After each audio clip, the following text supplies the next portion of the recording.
Parachute তেলের খালি বোতলে কীভাবে এই হ্যান্ড পেইন্টিংটা করলাম সেটাই দেখিয়ে দিচ্ছি।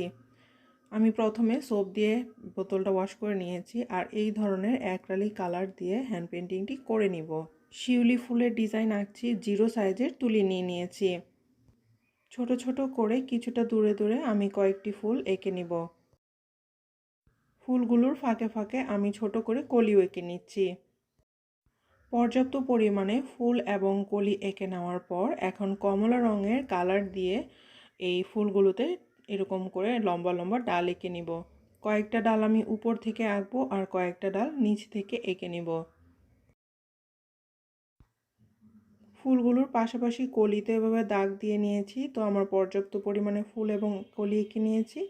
এখন ডাল এবং পাতা এঁকে নিব। সবটুকু পেইন্টিং কিন্তু আমি এই 0 সাইজের তুলি দিয়েই করে নিয়েছি। এই তো কিছুক্ষণের মধ্যেই সুন্দর এই হ্যান্ড পেইন্টিংটি আমি করে নিয়েছি।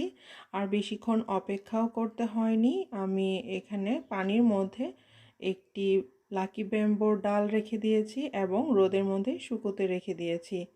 কাপড়ের মধ্যে হ্যান্ড পেইন্টিংয়ের কালার দিয়ে সুন্দর এই জারটি আমি হ্যান্ড পেইন্ট করে নিয়েছি, কিন্তু শুকিয়ে যাওয়ার পর বেশি ঘষাঘষি ছাড়া এই কালারটা কিন্তু ওঠার সম্ভাবনা একদমই নেই।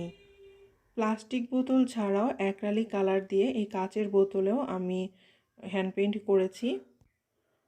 সুতা বা ব্লক বা টিকের রং যে দোকানগুলোতে পাওয়া যায় সেই দোকান থেকে আমি এই কালারগুলো 25 টাকা করে কিনে থাকি। কাঠালি কালার দিয়ে প্রথমে টেনে টেনে ফুলগুলো এঁকে নিয়েছিলাম। এখন মাঝখানে সাদা রং দিয়ে ট্যাপ ট্যাপ করে ফুলগুলোকে আরেকটু প্রমিনেন্ট করে নিচ্ছে। এই তো এভাবেই কিন্তু আপনারা ঘরে থাকা যে কোনো প্লাস্টিকের বোতল অথবা কাচের জারের মধ্যে অ্যাক্রিলিক রং দিয়ে এই সুন্দর হ্যান্ড পেইন্টগুলো করে নিতে পারবেন।